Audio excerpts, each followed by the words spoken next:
This is the Rope Podcast. I'm Ben Sebastian, here with my co-host, S.A. Baz Collins, and we're really glad you're here with us. Our guest today is Abigail de Niverville. Abigail is a Moncton-born composer and author living in Toronto, Ontario. She graduated from the University of Toronto in 2017 with a Master's of Composition, having studied with Alexander Rappaport. She has previously studied with Kevin Morse at the Mount Allison University.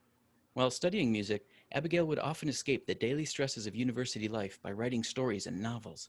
Her experience in the theater, performance, and production often influenced her creative works in all mediums. In 2019, her debut novel, I Knew Him, was released by NineStar Press. She continues to dedicate her time to writing novels, poetry, and songs. Abigail, welcome back to the show. Hi, it's great to be back. Yeah, and it's great to see you. It's fantastic to see you. So for the folks who haven't heard your first interview, give us just a quick how you fell into writing and music. But then tell us what you've been up to since your last talk. Sure. So how I got into music was I started when I was 5 on violin, mainly just because my sister was doing violin and I was that, annoying younger sibling that wanted to do everything that the older sibling was doing. But I ended up not really liking violin. So from there I did piano and I started playing orchestras on oboe when I was a teenager. Oh, cool. So so music's always been really big in my life, and it made sense to continue that forward in my career. Mm-hmm. And as for writing, I started writing, I guess, seriously when I was 11, because I read Lord of the Rings and Tamara Pierce, and I was very inspired and I wanted to write a big epic fantasy, but as I got older, I wanted to write more about people my age or people with similar life experiences. Mm-hmm. And so then from there, I've just been writing YA contemporary. And my first book, I submitted it to NineStar Press following one of those pitch contests. And they accepted the manuscript. So now here we are. That's awesome. Yeah. So, in August, your second book came out, right? We Go Together? Yes, August 10th. Can you tell me about it? Yeah, sure. So it's about a girl who, it's about a girl named Kat, I should say. And she's about to go off to college. And she is dealing with a lot of demons from her past. So she decides that she wants to go back to her great aunt's place on the beach, which she hadn't been back to for several years. And there she had lots of friends who she hadn't spoken to in so long. So she's able to reunite with them and also meets someone else from her past, from her youth orchestra experiences. And they all become friends and decide to do this kind of summer bucket list, since this might be one of the last summers they get to be together. And while they're doing that, she's unpacking all the things that happened to her in the past and dealing with what she realizes was an abusive relationship. Yeah. That's a lot. That's heavy. Yeah. What have you been doing in 2020? I know this was not really the right year to release it because there's already so much heaviness in the world, but we couldn't have predicted that when No, you're right. No, nobody could predict. Yeah. But I guess the important thing, does she heal? Yeah. Because that's what we need in 2020 is healing. Yeah. Definitely. Yeah. She goes through the rigor, but she comes out a stronger person. So. That's awesome. Yeah, and that works. Connected with her friends and. Yeah, exactly. She's got her support system back and everything's great. Perfect. In We Go Together, you've got a couple of other things that we could probably talk about if you're comfortable, like the bi-representation, the trans love interest. I mean, there's a lot more going on. Yeah. Yeah, it's true. So let's let's start with the bi-representation. Yeah, I mean, it was obviously very important to me to have more bi-representation out there in YA. Mm-hmm. And big round of applause. Yes. Very important. Yeah, no, it is. It's extremely important. Yeah, and this was fun to write in some ways because she's already like come out and realized all these things about herself. So she's just living life right now. But it's still like her bisexuality is still really important in the story because as I was writing it, I was doing a lot of research on like abusive relationships and stuff like that. And it turns out that statistically, like a lot of young bi women end up in horrifically abusive relationships because of homophobia, fetishization, and all that stuff. So yeah, so it was really important for me to kind of like dive in there and explore that as well, since it's a danger for a lot of young bi women. Right. Was that the cause of the abuse in her past? It was like kind of inadvertently because like while her ex-boyfriend didn't know that part of her, she was struggling with it when she met him, and she kind of like dove into this relationship because she was struggling with being different from other people. Okay. And her friends, when she gets to the beach, do they have some learning to do about her? They do, and she has some learning to do about them. There's a lot of other LGBTQ characters in the story, so. All right. Tell me about another one. Yeah, so it's like, I think there's only one person who's like the token straight friend, honestly. Thank you. I think we found the title for the show. Yeah, so everyone else is queer in some capacity. Like there's these two siblings that she's friends with. One's gay and one's bi. And then there's the trans love interest as well. Can you tell me about the trans character? I mean, he's great. Yeah, so his name is Tristan, and she knew him from when she did a youth orchestra back in high school. Okay. And there's the music. yeah, there's the music again. And she didn't really know him back then. She was like kind of nervous around him. Honestly, she probably had a crush on him, just didn't know it. And when she sees him again, he's already transitioned and come out. So in some ways he's a different person, but in other ways he's still the same, and she still kind of feels the same way about him, like still really nervous and thinks that he's like super cool. So yeah. Excellent. And do you explore their love in the book? Yeah. I should say their growing love? Yeah. It's a very, very slow relationship because she obviously has to deal with so much other stuff. And it starts off as a friendship, and throughout the book she starts to realize that she actually like really cares about him, and eventually she finds out that he feels the same way. Awesome. Yeah, I love slow burn. Me too. I think those because you really get a feel for the character's journey. You know, if it's like you know, oh, I think you're hot, you know, you're suddenly in the thrust of it. It's kind of like you miss all the subtle nuances and colors an author gets to play with to bring those forward. You know, in a way, it's a lot like music composition in that respect. You know, you introduce theme, you introduce the whole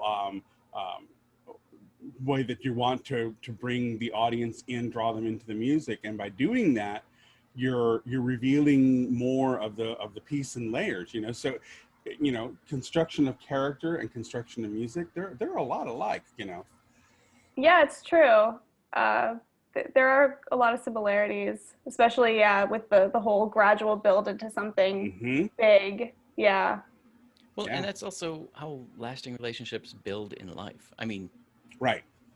Yeah, it's true. And I don't know, I've tried to write other YA contemporaries where they get together earlier in the story, and I'm always like, where do you go from here? Like there's definitely things you can do, but I haven't quite figured that out yet. So that's fair. Yeah. So in the YA genre in general, where do you draw the line about what you show versus what you let the audience assume? Oh, that's tricky. I think it is. It is tricky. That's why I'm asking, because it's a very delicate line. Yeah, I think it depends on the story and the characters and everything, like how much you reveal and how much is left up to interpretation. Yeah. Right.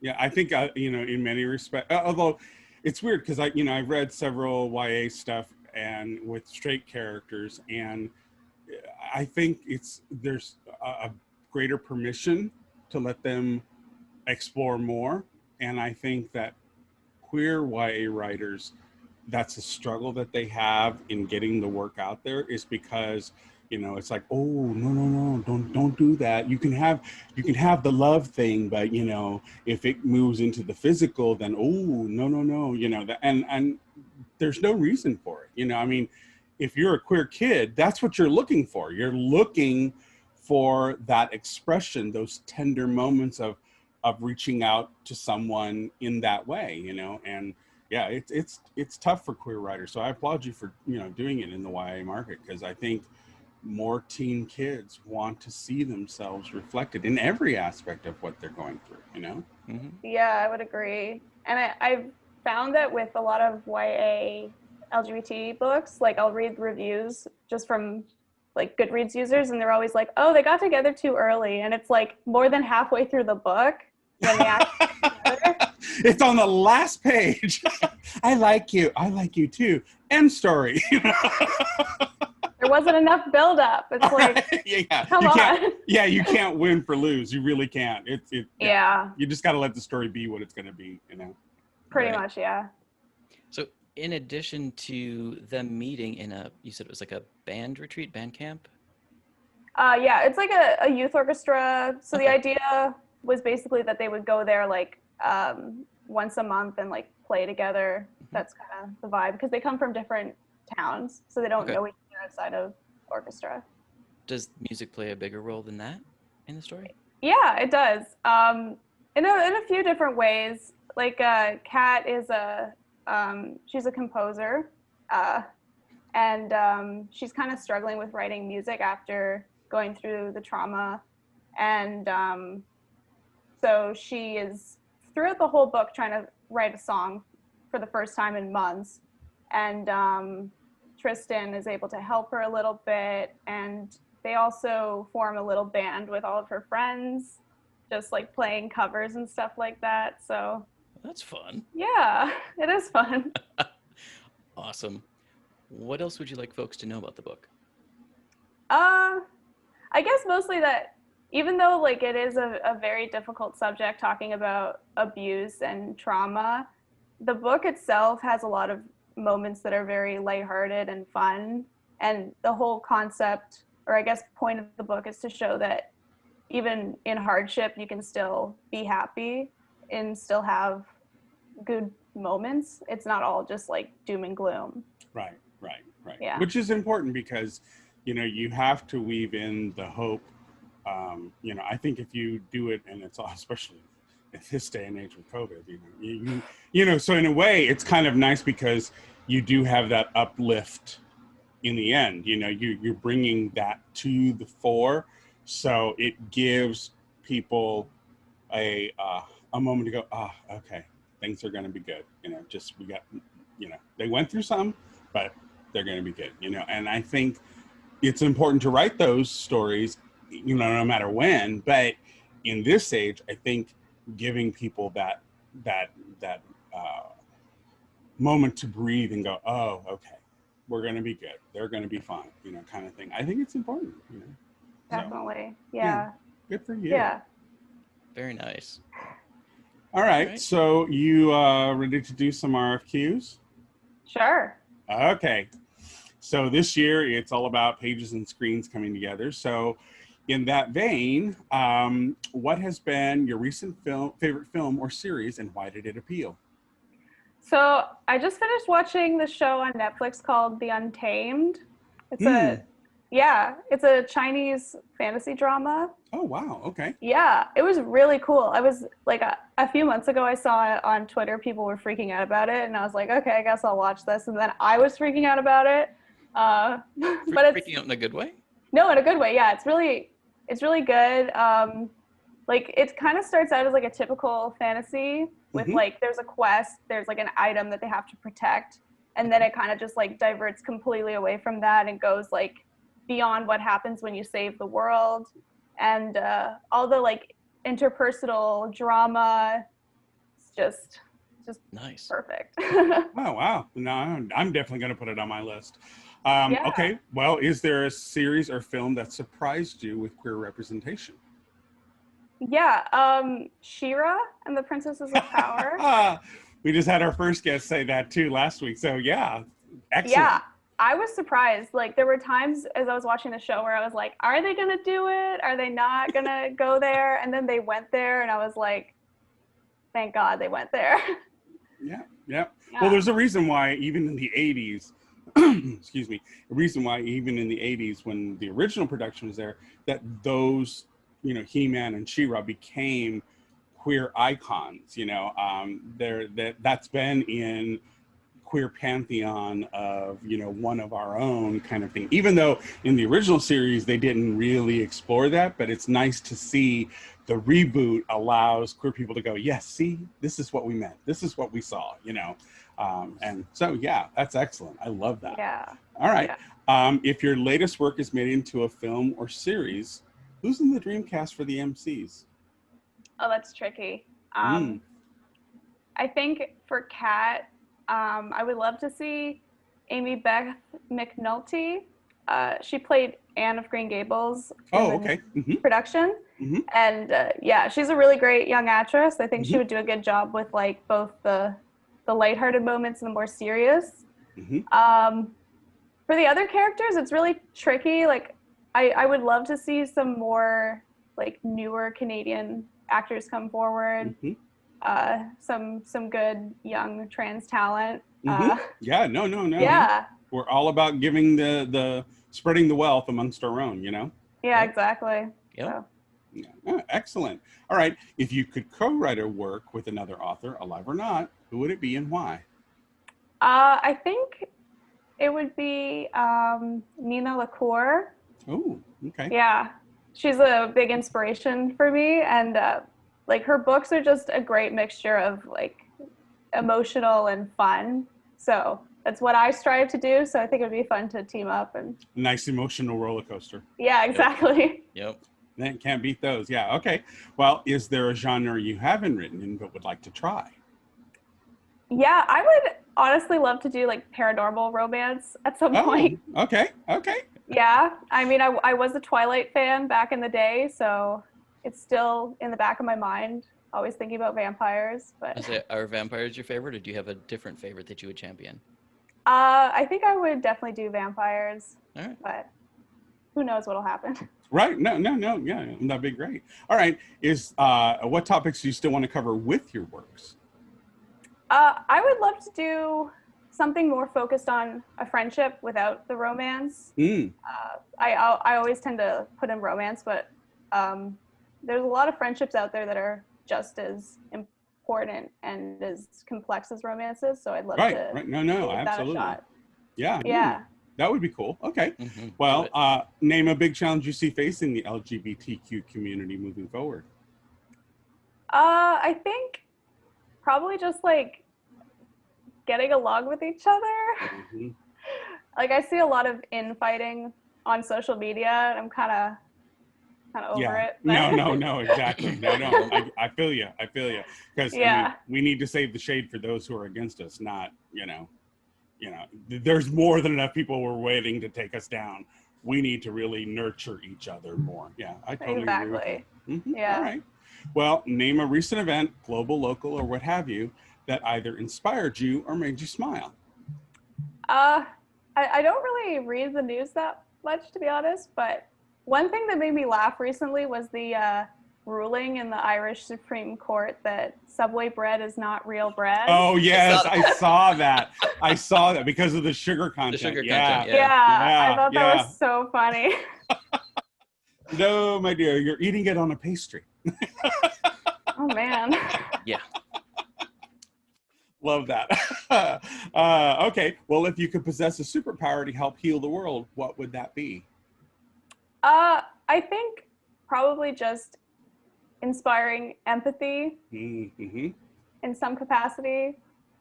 I think that's the big lesson for 2020 is, I think people have really started to understand the importance of empathy in society, just at large, with Black Lives Matter and all these other movements, the Me Too movement, we now have started to understand the value and I don't just mean like the US and Canada, and I mean globally. I mean, when you see BLM suddenly hit in England and in all these other countries, you realize this is something that is beyond the US borders for us here in America.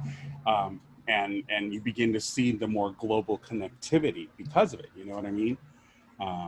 So yeah, I'm totally down with that. That I think a lot of people need to, and that would be the one thing I would like if I had that kind of power, was just when somebody's just being really, really vicious about something and you can tell it's coming from a place of fear that they don't understand. You just go poof. Yeah, exactly.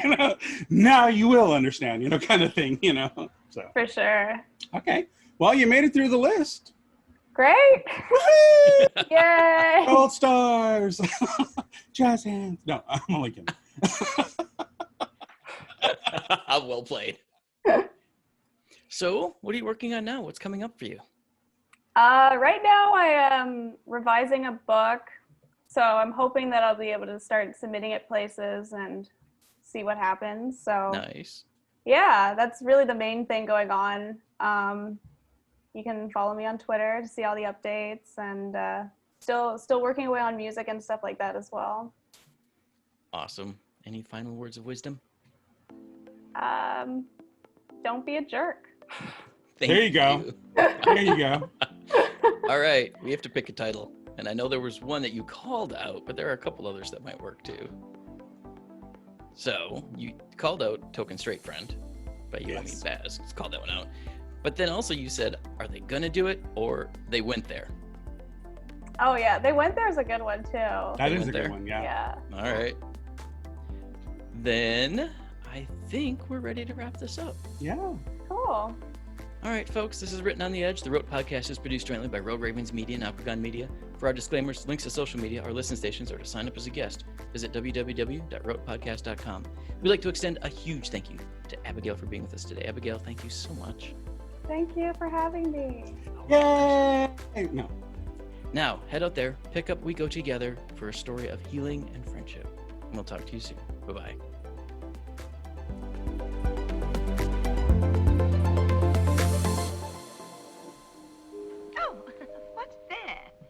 Closing time. The bums rush in melody, dear.